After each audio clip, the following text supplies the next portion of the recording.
Meeple Village. Today we are going to be playing Wonder, the Cult of Barnacle Bay. Why don't you just join me at the table and let's play.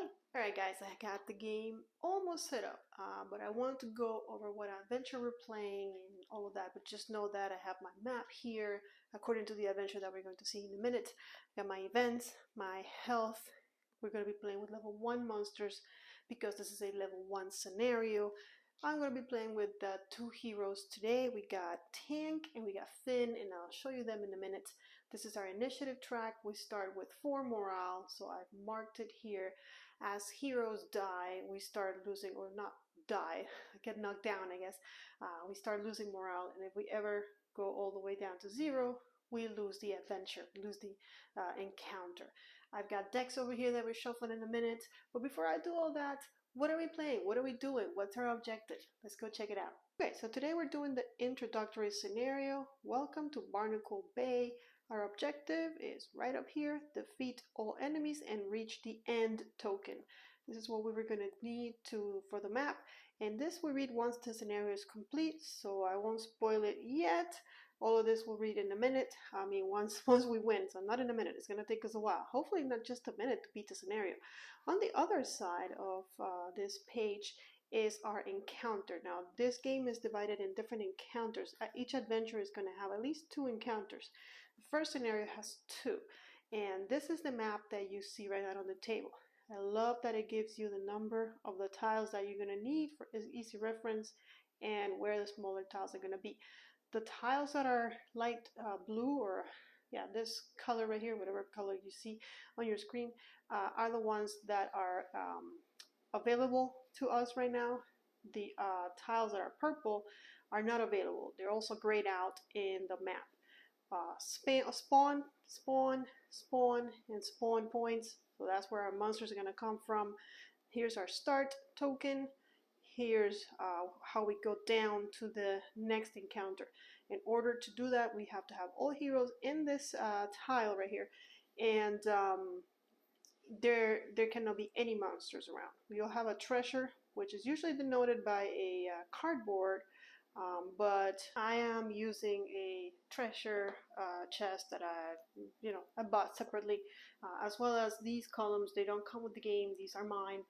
It's just to remember that this particular tile cannot be entered in this encounter, and if you look without the columns, there is a do not enter sign, which means there's something here that's blocking our way somehow. You'll also notice the same symbol up here and up here. However, those 2 tiles have these darkness tiles, these darkness encounters. You don't know what's here, so there can actually be stepped through by heroes. Actually, monsters cannot go into darkness tiles until they are revealed and they're no longer dark. And darkness tiles are going to give us 3 things. If we reveal this symbol, it's an event. If we reveal this symbol, it's an objective. However, in this particular scenario, there are no objectives related to this symbol, so this just becomes an event. And finally, every hero's favorite, we can get a treasure. So what we do is we shuffle the deck of question marks, the deck of question marks. I guess they're called the deck of darkness tiles.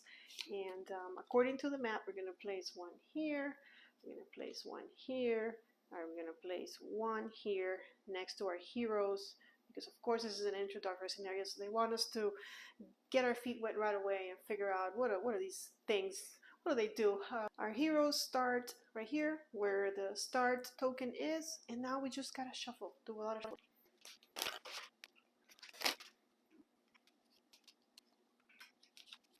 Okay, and before we can get started, we actually need to do one more thing. We need to get monsters on the board, because in this game, right away, we start with monsters. And the way we figure that out is we are going to use the spawn deck, which is right here, to spawn monsters in the encounter right away. And we do 1 card per hero. So because we have 2 heroes today, we're going to reveal 2 cards.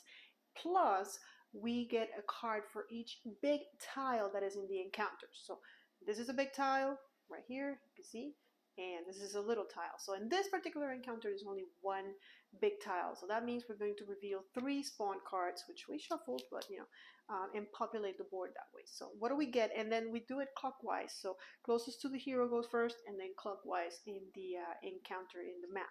So the first thing we're going to get is 2 archers. If you ever don't know what a monster looks like, in your enemy reference card, you have the names right there. So grunts, archers, casters, and brutes.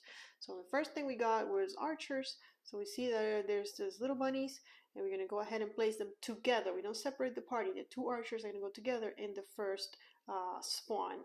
The first and closest to the hero tile with a spawn marker on it would be this one. So there's our 2 archers ready to go. We reveal the next card. We're going to get 1 brute. Okay, so right away we get the hardest enemy in the list, the brutes, and these are their stats, and we'll go to that when the monsters activate. You'll have a better idea what all this means. But for now, here's our guy. Let's put him on the map. And again, we go clockwise. So the next free spawning spot would be right here. So there's our guy waiting for us. And we're going to reveal 1 more, because remember, 2 heroes plus 1 big tile. And now we're going to reveal our last one. We've got 1, 2, 1 more, and we get 2 grunts. Put that back. Actually, put these get discarded down here. The grunts are these otter-like creatures up there, which are on the top of the list. So we have 1 from the top of the list, 1 second, and 1 all the way at the bottom of the list. Those are our monsters for now. And we continue clockwise, which means there's going to be monsters there. And right now, no monsters in this other spawn, but that might not remain like that. We might get another monster soon. Now, the last thing we gotta do is we gotta create our initiative track, because in this game, initiative is kind of random. First thing we need to do, we go into the initiative deck, which does not need to be shuffled, because we need to find all the monsters that are out on the board, and we have to find us as well. So here's the grunts, here's the archer, here's the brute. We don't have any casters. We do have Finn, we do have Tang. This guy's not playing today. We don't have a Mega. We don't have a Crabling. Roland is not playing, so I think that's it. We don't have casters. So these we'll leave here just in case we need them later. And then the guys that are here, Tang, Finn, Brute, Archer, and Grunt, we're going to shuffle. And randomly we're going to put them on the initiative track. Now I gotta say, if you look at the other side of this initiative track, it has like an advanced track. Once you kind of know how to play the game, or are more familiar with the game, whoever is, depending on where you are, you get a special bonus. So if you're here, you get to roll, as a hero, you get to roll 1 more defense die. As a monster, you add 1 to your defense. As a hero, you get to add a attack die. As a monster, you attack +1. And then the last one is as a hero, you get a free move action. As a monster, you move +1, and then they repeat. But we're not going to do that now, because I just want to give you a feel of what the game feels like. But I will tell you that it does add, there's more to keep track of course, but it adds some fun to the game, some more variability, I guess. So first, and it's funny because, as you'll see, on the other side, if a monster dies, you just remove him from the initiative track. So your abilities might change depending on where you're at in the track. And there's also, as an action, heroes can move to the front of the initiative track or to the end, and they can change their spatial bonus like that as well. But enough of that, you get the gist. First ones that are going to go is going to be the brute. Next up is going to be the archers. Okay. After they go, we're going to have Tang. Okay. And then Finn, so heroes back to back. And then finally, the grunts are going to act. So now that we have all of that set up, we can go to gameplay. Okay, so we're gonna get started, but I just wanted to show you all of the stuff that our heroes can do. Obviously, they can move 2 spaces per move action. You can attack, of course, melee or range, and you'll see all of that, or you can cast a spell as well. Trade, which means if you're next to another hero, close meaning adjacent, in a square adjacent to another hero, you can trade with that hero and ready your weapons. You can step up and fall back, which is kind of what I talked about. You can just forfeit your turn to go all the way to the top or all the way to the bottom of the initiative tracker. You can interact, which means you interact with a treasure or an objective token or a health potion or something that was dropped. Anything that's on the room or the square you're in, you can interact with. And you can rally, which you only want to do, obviously you don't want to do well, this is what you do when you're down. If you ever lose all of your HP, that's how you get up. So there they are. There's our actions, but the enemies are going to go first. So on an enemy turn, enemies that have line of sight to a hero are considered engaged and will move. So line of sight, to determine this, take the back corner of the enemy space to the opposing corner of a hero space. Okay, and if you can draw a line that is not interrupted, then the enemies are engaged. Let's go check it out. Okay, so the brutes are up first. Well, the brute, I should say, because there's only one of them, and trust me, we don't need any more.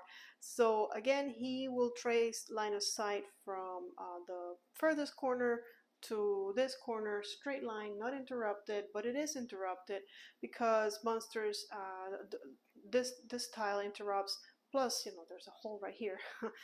So, okay, this monster is not considered engaged with us right now because he cannot see us. So we're done with number one. We go to number two, the archers. Again, from back here all the way, and in this game, you have to make sure. So I have my tool ready. So I can see that from this end all the way to this end, again, there is a darkness in the way. So these guys are not going to be considered engaged, so they're not going to move. So I guess I'll just keep you here. Apparently I need you more than I thought I was going to need you. All right, number three, it's us, is the tank. I can choose to do two actions during my turn. We already kind of looked at them. Usually what we're going to be doing is moving and attacking, or moving and picking up things, stuff like that. First thing I'm going to do, tank is a melee. And let me show you kind of what he starts with, what he does, and then we'll take a turn. Okay, so Mr. Tank the Guardian has 5 HP, rolls 2 dice when he defends, rolls 2 dice for knowledge checks, which may come in later, and then he's at level 1 right now, so he has one of these 2 abilities. At the beginning of the game, you're supposed to pick one of these, and it will stay with you for the rest of the encounter. And when we're done with this adventure, we can... Actually, for the next adventure, we can choose a different. For now, let's see. We can either do Vicious Counter, critical defense causes 1 wound to close attacking enemy per crit, or Shell Slam, critical attack causes knockdown to target. We're going to go for Shell Slam. We're going to go for attack. Critical causes knockdown. I know you guys don't know what that means, so let me try and explain it to you right now. For that, I'd have to explain to you how the die works. So, this is a ranged hit. This is a melee hit. This is a crit. And the other result we have is, where are you? Am I covering you? Yes, here I am. It's either a melee attack or a defense, okay, which we roll obviously when we're defending. So if we roll a crit, a couple of things happen. One is we actually get to roll another die. So that's kind of cool. But in Tank's case, because we're choosing Shell Slam as our ability, when we get a crit, we cause the target to be knocked down. And knockdown means that we're gonna, put them down on the side, and when it's their turn, the only thing that they can do is get up.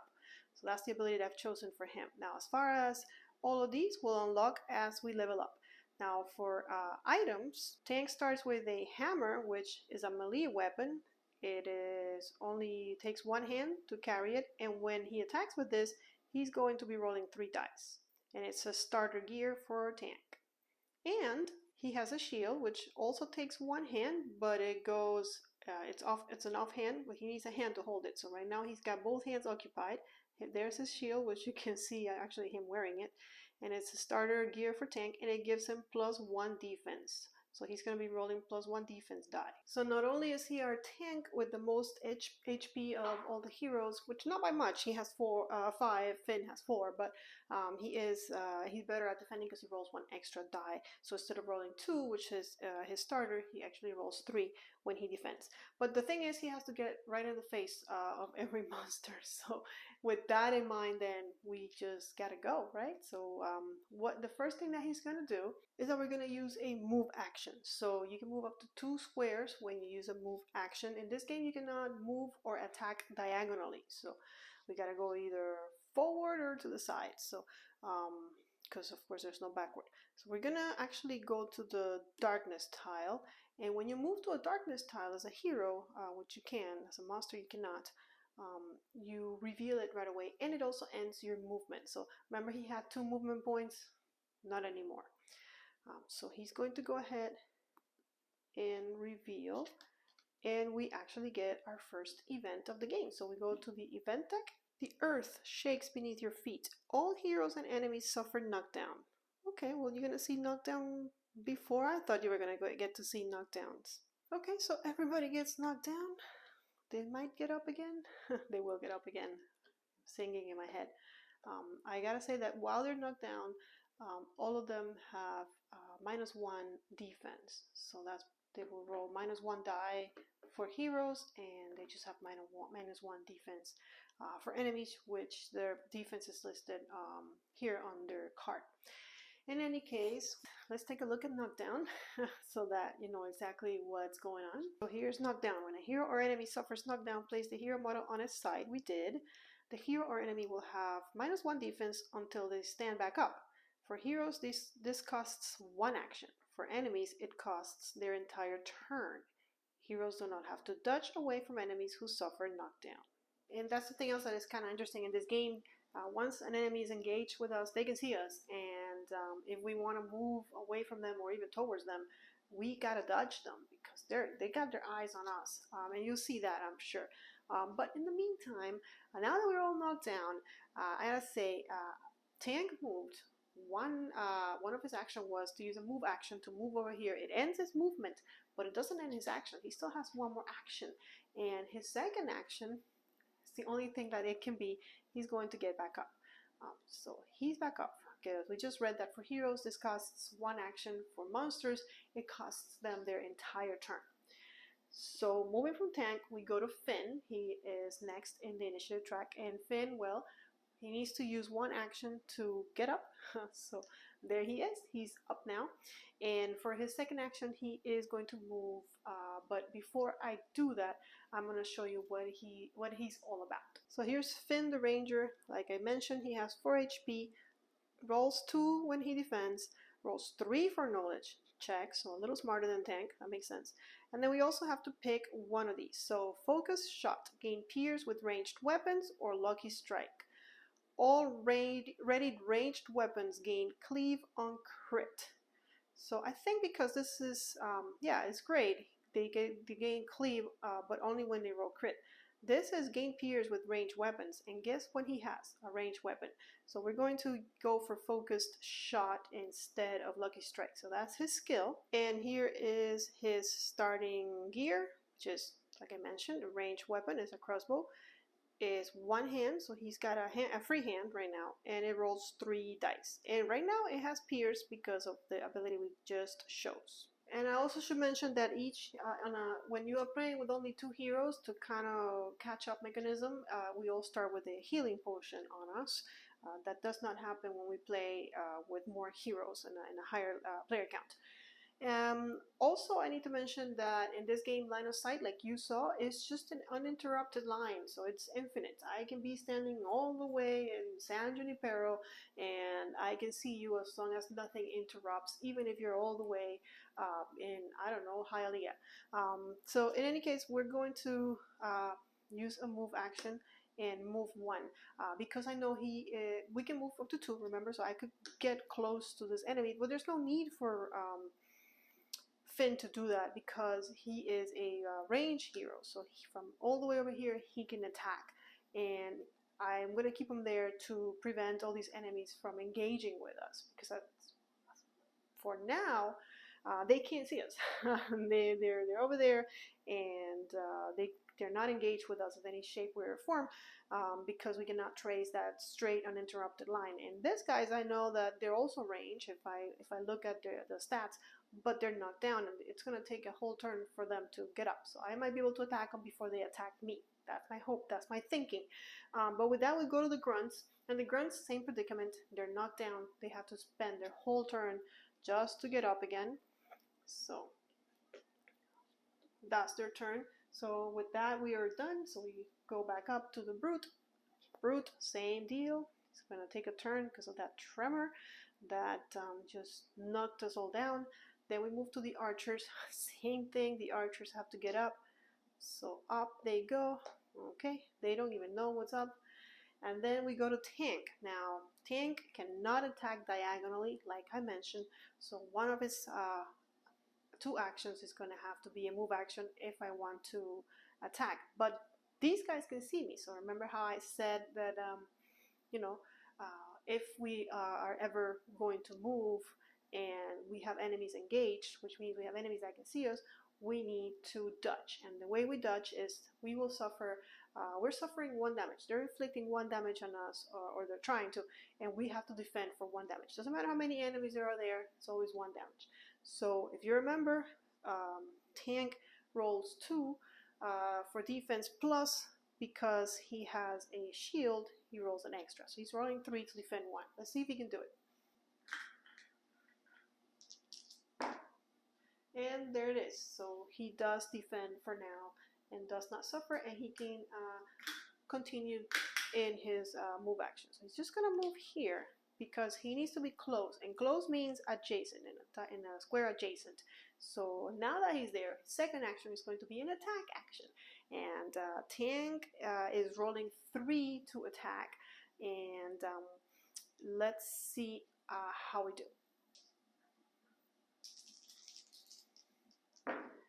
Okay, oof, that was 3.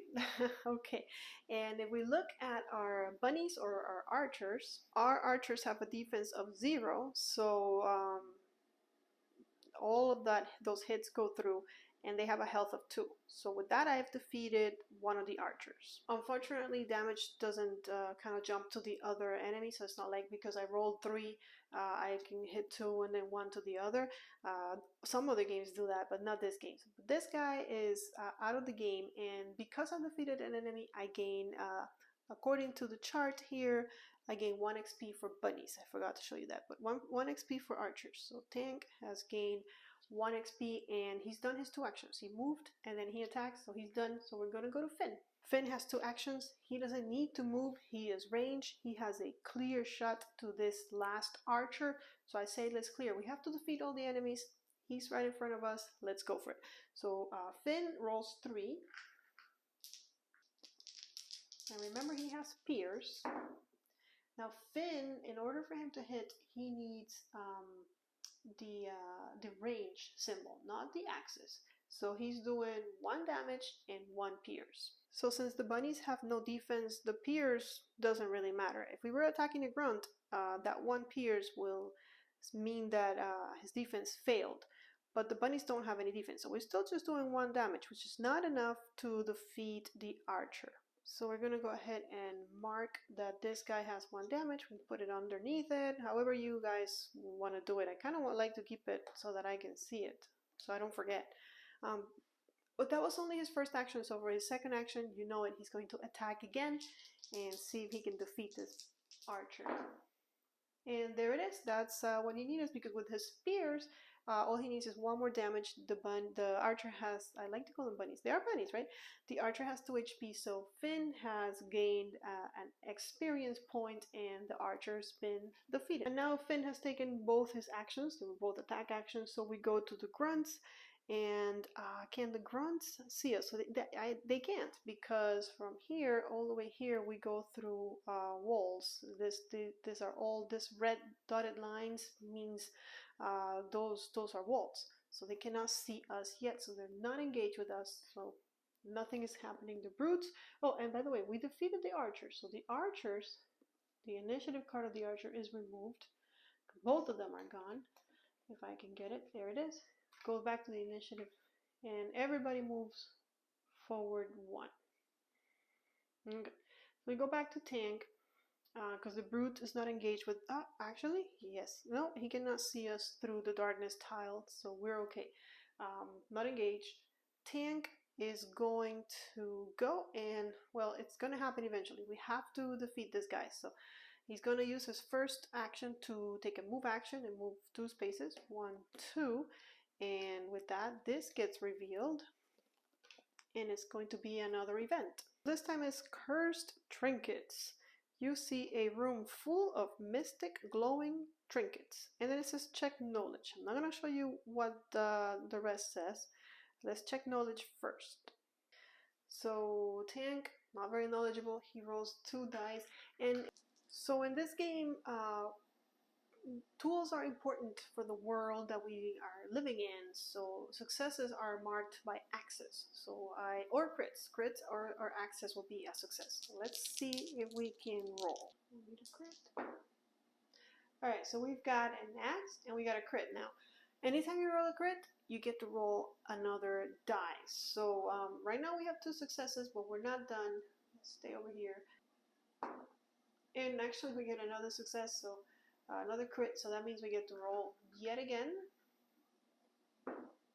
And that's it, because we did not get another crit. So we have 3 successes right now. So we go back to the card and let's see what happens when we get 3 successes. So we check knowledge, we have 3 or more, so you managed to find an uncursed item. Draw 1 treasure card. Alright, so we go to the treasure deck and we find what now? Zweihander, which is a 2-handed melee. So it takes both of our hands to equip this, but we're going to be rolling, we would be rolling 4 if we decide to use it, to equip it now. And we would get also a reroll, a 1 attack reroll. So I think it's better than the one we have now, right? Our starting equipment. So whenever we draw a treasure card, we get a free equip. It's kind of like we found that we have the opportunity right now to put it on, or else we'll have to in the future use an action to actually equip and change our stuff. So I'm going to go ahead and take advantage of that and move these 2 down to the items. Now when you have a 2-handed weapon, you put it in the middle to kind of denote that it's occupying both hands. The one thing that I'm going to miss is my +1 defense. I'm gonna lose that now, so we'll see how that goes, but I am a better attacker with 1 more die. And that was my first action.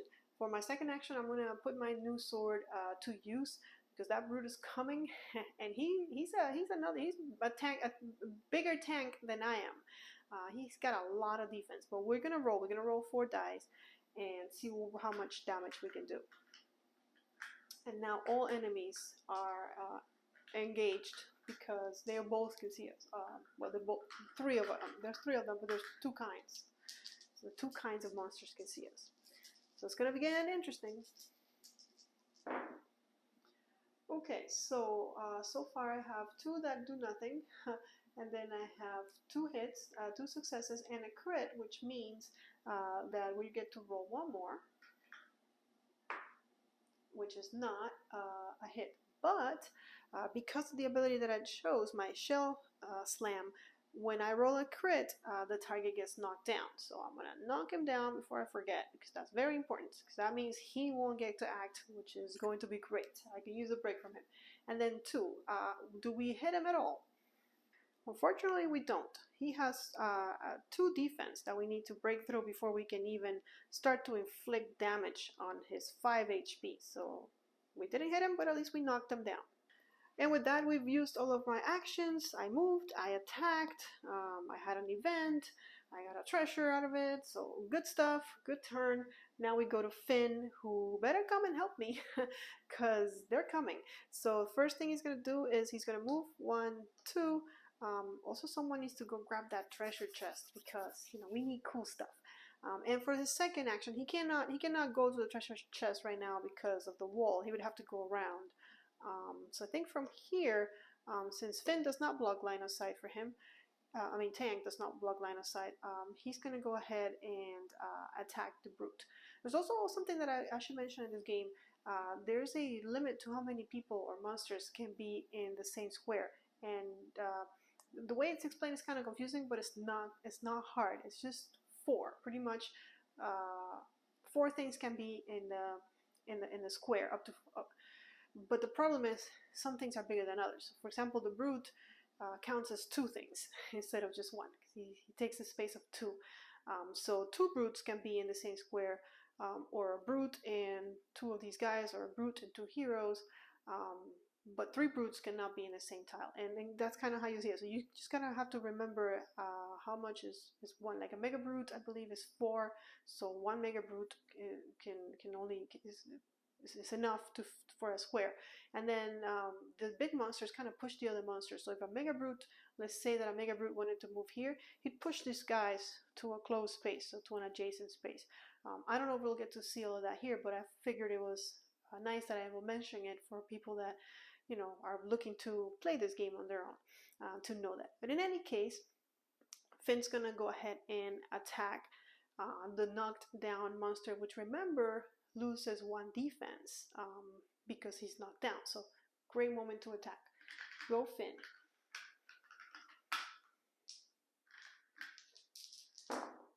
All right, Finn, look at you. Okay, so those 2 are successes, plus that's a success, plus he gets to roll again. So let's see what else he can roll, and that's not a success. But he did 3. He's trying to inflict 3 hits on him. He's at -1 right now, so his defense goes down to only 1. So out of those 3 damage, 1 gets absorbed by his defense, but he 2 go through. So we are 2. Still need 3 more to defeat him, but we're getting there. So I'm going to give him 2 damage counters. Put him right here. And with that, Finn is finished because he moved to get here and get situated, and then he attacked. So we go to the grunts that can now see us. Now the grunts are melee attackers. Attacks are melee, so they need to move close to us. Now there's something else that's kind of interesting in this game. The monsters kind of go together. So all the grunts will move, and then they will all attack us together. So they move 1, and now they're close enough to attack me, and I am higher in the initiative track anyways, which if we were both at the same distance, they will go for higher initiative track. And they're going to attack me, and they're attacking me together. So when they attack, they each are hitting me for 1. So I need to defend 2 hits, 2 incoming hits. And see, now is when I wish that I wouldn't have gotten rid of my shield because I am rolling only 2 dice instead of the 3 that I could be rolling. Well, let's see if I can defend. And I can't. So I am taking 2 damage. So the tank. Okay. And now that I have damage, that I am down to out of my 5 HP, I will mention that in order to use a potion, you need to lose an action. So not lose, but use an action to drink a potion. And potions heal half of your HP rounded up. So in my case, they will heal up to 3 HP because my total HP is 5. But the grunts went, they attacked me, they'll pay for that. Now we're back to the top, and the brute has to spend his turn getting up. So up he goes. And then it's my turn. Now here it is. Do I go for the big guy and finish him off, or do I leave it to Finn? I don't know if Finn can even do it on his own, but he does have 2 actions. So I think because of that, I'm going to focus on these guys, because Finn would have to move to get to them, and I don't. From here, I can attack either one, and I don't want to move, so I don't want to have to dodge. So my first action is going to be to attack this guy. He'll be the first one to go. All right, mister? Well, I mean, I will try. I am rolling 4. They're not that easy to do. They have like 3 HP, I believe. Yeah. They have 1 defense and 3 HP. So here's my first action.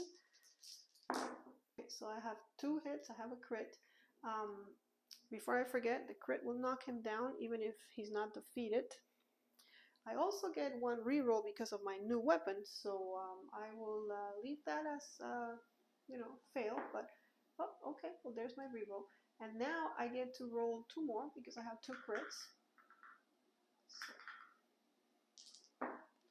So, Okay, and that's a success, and that's a success. Plus, I get to roll again. I do believe it's an overkill, but no, there's another success. Okay, so in the end, I have 1, 2, 3, 4, 5, 6 hits on this guy. He only has 1 defense, so that's 5 wounds, so he's more than dead. I get 1 XP for killing him. Okay, and that was only my first action, so you know what's gonna happen for my second action, right? I'm gonna go for the other udder. Here's my 4. Wow, okay, so I get 2 crits. I also have a reroll, same as last time. So, yep, that's another hit. Now because this one counts as both a hit and a defense, depending on where you need it. If you're rolling attack, it's an attack. If you're rolling defense, it's a defense. Okay, 2 more because of my crits, and that's 2 more. He will also get knocked down because of my skill, but he has 1, 2, 3, 4, 5. So he has a 1 defense, so that's still 4, so that's also defeated, and I'm up to 3. And with that, Tank is finished, so we're gonna move on to Finn. So as per our plan, Finn's going to try and defeat that bird with the 2 actions that he has left. We'll see. I do think that it's easier to roll melee than it is to roll range. I could be wrong. 1, 2, 3. Yeah, there's 2 range, 3 melee. But it's a little easier. And he's also rolling less die. Okay, so he has 2 successes. And he has a crit. So here's another one. And that's not. So with those 2 successes, we know that he doesn't do anything because he's up. So he doesn't have the -1 defense anymore, and he has a 2 defense. So he did absolutely nothing. Although, hold on a second, that's not true. Finn has Pierce. So that's his ability that we chose, gain Pierce for range weapons. So he actually does do 1 damage because he has 2, and the 2 defense that the shark has is reduced to 1 because of his Pierce. So 1 damage does go through. So okay, Finn, sorry, I didn't mean to underestimate your powers. There's 3. If you they're double-sided, so be careful. 3 on one side, 1 on the other. So, all right, and for his second action, of course, he's gonna do it again. All right, and same thing. He has 2 successes. Pierce of 1, so he does inflict 1 damage. He's so close, only 1 away to death, but I guess he's going to have 1 more turn. By the way, the grunts were defeated. I keep forgetting to do that. I always forget. I forget to do that in every game. I don't think I ever remember, but now they're put away. Doesn't affect anything because they were last. But with Finn finished, we go to the brutes, and yeah, they're right here. Brutes are melee. They are attacking us for 2 hits. Attacks are melee. 2 hits. He's going to attack whoever's closest, which is Tank. So Tank is going to roll 2 to defend 2. If he does get some damage, he might want to drink that potion during his next turn. We'll see. He got 1, so he out of the 2, he defended 1, but he did get 1 more damage. That puts him at 3. So yeah. But that's it for the brutes. So after the brute, now we move to Tank. And yes, Tank is going to go ahead and drink that potion. I don't see no reason why not. The potion will heal him 3, which is exactly where he's at. We do have to get rid of the potion, and who knows if we'll find another one. That took him an action. So his next action is going to be to attack the brute. So only 1 to go. 1, 2, 3,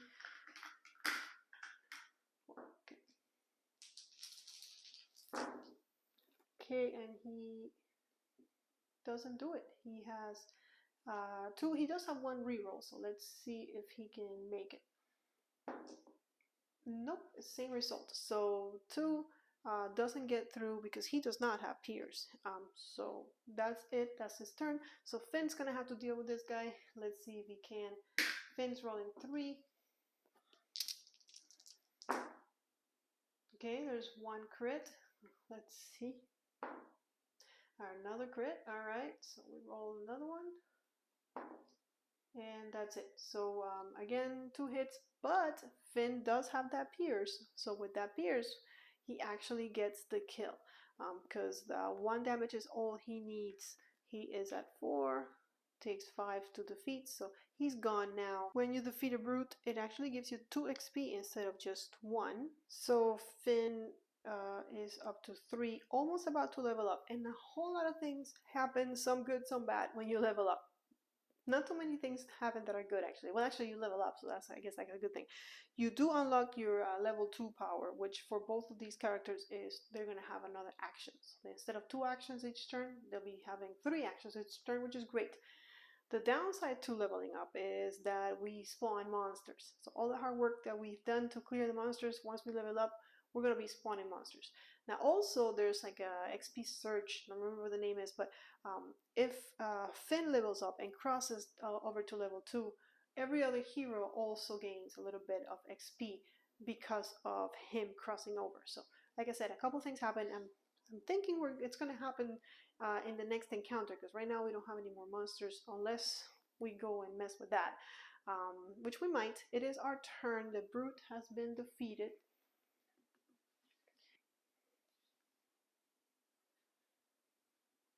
So now it's just us, and we got a chest that we can go get. We can also investigate what's over there, although those are kind of dangerous, I'm not gonna lie. So I'll have Tank go 1, 2 for his first action, and for his second action go here. I'll have Finn collect the treasure. And it's another event. This time is Trixie's Test of Charity. A mysterious figure approaches you and says, "Are you willing to part ways with your treasure to strengthen the will of your party? Do you accept?" If we accept, we have a choice. This time we don't roll, we just figure out what we're going to do. The party must discard 2 treasure cards of their choice to gain 1 morale. But we don't have 2 treasure cards. We have 1. The other ones are starting cards, so we really cannot choose yes. So we have to choose no. Trixie shrugs and vanishes into smoke. Nothing happens. Could have been better. Could have been worse. Really, nothing happened. So that's Tank's turn. Now Finn. So 1, 2 for his first action, and for his second action, 1. And he needs an action to actually open the chest, so he's gonna need to wait. In the meantime, Tank is just going to 1, 2 get over here. In order to go to the next encounter, both heroes have to be on the tile with the ladder going down. So Tank's gonna have to wait. In the meantime, Finn, for his first action, he's going to get a treasure. What does he get? He gets a Thieves' Cape, which is an armor, 1 HP, and +1 defense reroll. So great that he got this, because then I can explain the difference between armor and weapons and all of that. They're all cool items, but in order for weapons to provide you with their abilities, they have to be ready, and ready means in your hands. So this Tank's hammer and this Tank shield, because they're not ready, because they're in my inventory, they do not provide me with their skills. So that's why I haven't been getting that +1 defense die. However, armor, even if it's down here, it provides its benefits. So I don't have to put it in my hand, because it's in my body, hopefully, to get this passive ability. So now I have +1 HP. So Finn became a tank. He became a 5 HP guy, and he also gains 1 defense reroll. So I can reroll my defense die 1 time. So nice, I like it. And with that, this chest is gone. And that was his first action. He interacted with an item. For his second action, he's gonna move 1, 2. We go back to Tank. Tank is just gonna wait for his friend. And then we're back to Finn, who's here for his first action. For his second action, we've made it. We are going to go ahead and go to the next encounter.